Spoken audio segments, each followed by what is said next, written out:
अस्सलाम वालेकुम, मैं आपका मेज़बान रईस वानी। आप देख रहे हैं प्राइम पोस्ट और आज हम बात करेंगे लोकसभा 2024 के चुनाव को लेकर। हालांकि आपको पता है कि 2024 जो है अभी लोकसभा इलेक्शंस आने वाले हैं और यहाँ के अगर हम सेंट्रल पार्टीज के साथ साथ रीजनल पार्टीज की भी बात करेंगे, यहाँ पे अभी जितनी भी यहाँ पे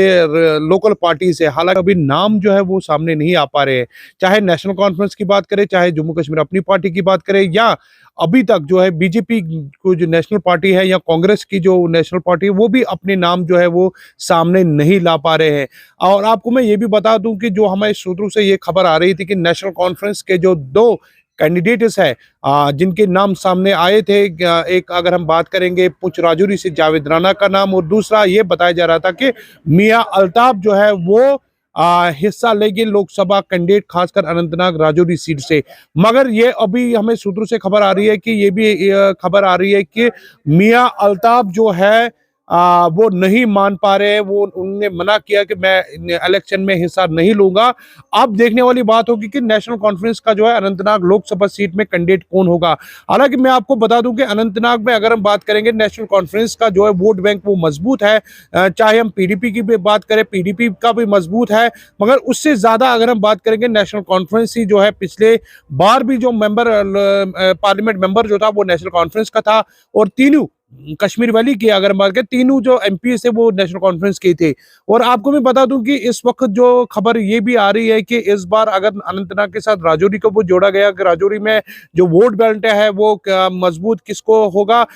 वो तो मैं ये बता सकता हूं कि नेशनल कॉन्फ्रेंस के जो कैंडिडेट्स है अभी तो नाम ये नहीं डिस्क्लोज कर रहे, नहीं बता रहे कि अभी, क्योंकि इलेक्शन का भी टाइम काफी नजदीक आ चुका है। और अभी जो है अनाउंसमेंट क्यों नहीं कर पा रहे हैं, चाहे जितनी भी यहाँ के रीजनल पार्टीज है। हालांकि ये भी बताया गया था कि शायद इंडिया अलायंस में जो फारूक अब्दुल्ला का हाल ही में बयान आपने सुना होगा कि हम 5 सीटों पे जो है इलेक्शन अलग लड़ेंगे। उसके बाद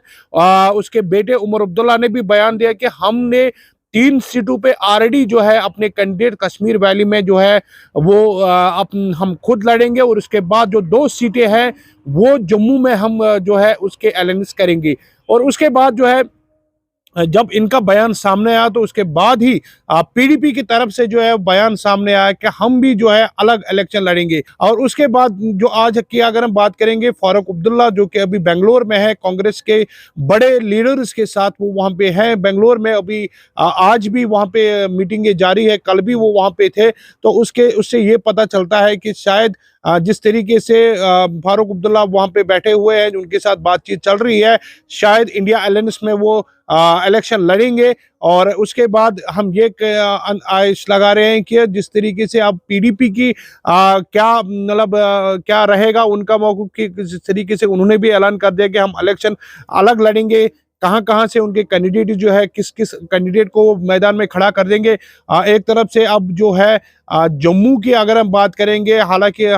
जो कल ही इंडिया टुडे का जो सर्वे सामने आया उससे ये जाहिर होता है कि इंडिया अलायंस की 3 सीटें जो कश्मीर वैली की वो ले सकते हैं, मगर जम्मू से वो एनडीए को जा सकती है। जम्मू की 2 सीटें जो बीजेपी को मजबूत है, और जो दो दो सीटों पे जो बीजेपी वहां से जीत के ले आएगी। जो इंडिया टुडे का सर्वे जो है वो कल सामने आया। और अब मैं ये भी बता दूं आपको कि जिस तरीके से हम कहेंगे कि तीनों जो कश्मीर की सीटें थी वो ऑलरेडी नेशनल कॉन्फ्रेंस के साथ थी। पिछली बार जब यहाँ पे 2019 में जो पार्लियामेंट इलेक्शंस हुए थे, अब आज 2024 है। अब देखने वाली बात होगी क्या तीनों सीटें फिर नेशनल कॉन्फ्रेंस जो है वो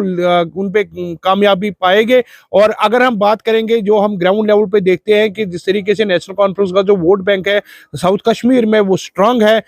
चाहे हम नूराबाद की बात करें, कुकरना की बात करें, डूरू की बात करें, या अनंतनाग की बात करें, शुपियन की बात करें, जितना भी या शांगस की बात करें, जो भी, या अगर हम बात करें अनंतनाग ईस्ट हो या वेस्ट हो, नेशनल कॉन्फ्रेंस का हर किसी जगह पे, हर किसी कॉन्स्टिट्यूंसी में अपना वोट बैंक है। और दूसरी तरफ अगर हम बीजेपी की बात करेंगे, बीजेपी का भी दावा है कि हम यहाँ से जो है अनंतनाग को जो राजौरी सीट है वो जीत के सामने जीत लेंगे। किस तरीके से उन्होंने ये दावा किया है, उनका सारा जो हाल ही में उन्होंने जो पहाड़ी जो रिजर्वेशन एसटी कर दिया, उससे ये वो कह रहे हैं कि हमारा जो एसटी वोट है, जो पहाड़ी और गुजर वोट है, वो राजौरी और पुंछ में ज्यादा है, तो हम जो है वहां से हम लीड लेंगे और हम हमारा जो वोट बैंक है वो सारा पुंछ और राजौरी है, और खासकर उनको ये भी दावा है कि अनंतनाग में भी जो है हम वोट काफी लेंगे और हम ये सीट जो है जीत के लेंगे। अब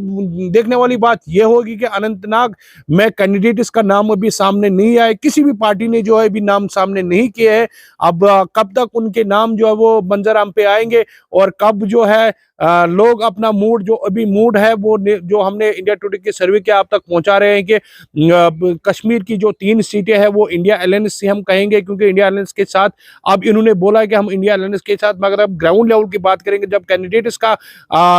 ऐलान होगा उसके बाद क्या होगा यहाँ पे, क्या इंडिया अलायंस के ही थ्रू यहाँ पे इलेक्शन होगा, अभी कुछ नहीं कह सकते, क्योंकि जिस तरीके से कैंपेनिंग चल रही है, जिस तरीके से बयानात आ रहे हैं, उस तरीके से ये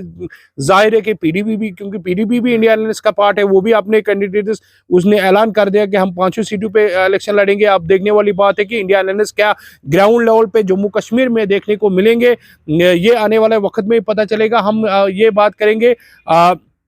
जम्मू कश्मीर के हवाले से कि अब इलेक्शन का भी